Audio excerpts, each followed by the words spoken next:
This is what scientists found at the bottom of the Niagara Falls that left them so disturbed. Niagara Falls is one of the most incredible sights on Earth.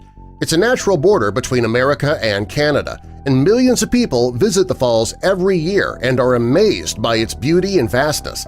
There are plenty of photos of the falls online and in magazines, but nothing compares to the real-life view that you get when you see it up close and personal. The falls are amazing and mysterious, which is why a team of scientists decided to investigate it back in 1969. And this is what scientists found at the bottom of Niagara Falls, which left them so disturbed.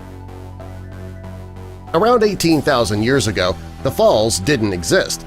They were formed when an ice sheet from the North Pole left behind vast areas of landscape, what we know today as North America.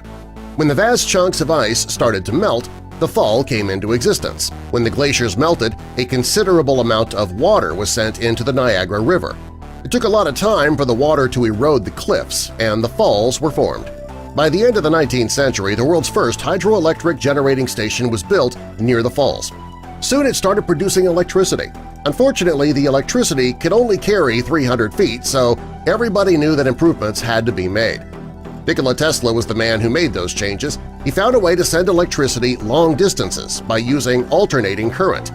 Today, the Falls Power Plant produces more than 2 million kilowatts of power. The scientists wanted to see if it was possible to see what was going on behind the falls. They thought that if they could stop them from flowing, they could find out the mysteries behind them. Tempering nature is a challenge, and many people wondered if what the scientists had planned was even possible. Is it possible to stop such a powerful force? Well, this might sound strange, but the amount of water changes at night. It's not something that happens naturally, it's actually a human factor. Local companies are allowed to take water from the falls, but only at night. During the 50s, the locals signed a treaty to take more water at night when there weren't so many tourists there and they wouldn't notice a difference. Technically, the Niagara Falls belong to Canada and the United States. There are parts of the falls that belong only to the United States. The American Falls and the Bridal Veil Falls are two parts of the Niagara Falls that belong only to America. Oddly enough, though, there are no parts of the falls that belong to Canada exclusively. According to the people of New York who visit Niagara Falls regularly, the falls have been experiencing change over time. These New Yorkers have noticed that every time a gallon of water goes down the cliffs, the falls lose a bit of their charm. It's believed the stones that accumulate at the bottom of the falls could cause problems in the future. The concerns of the New York citizens reached Canada, and an organization that takes care of the shared waters was contacted.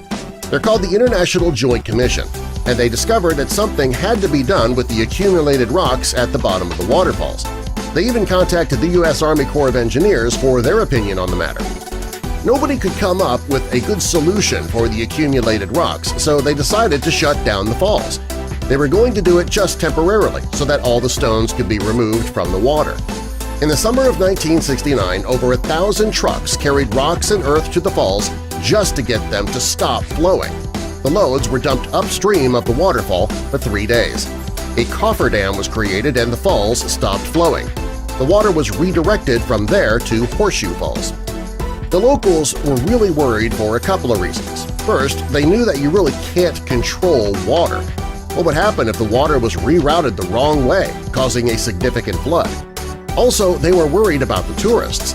What would happen if they failed to get the falls flowing again? Many locals made money from the tourists. If the falls stopped, the money would dry up as well. The tourists did stop visiting the falls that summer, obviously, because, well, the fall was blocked. But those who did show up, they got to see something that nobody will ever see again.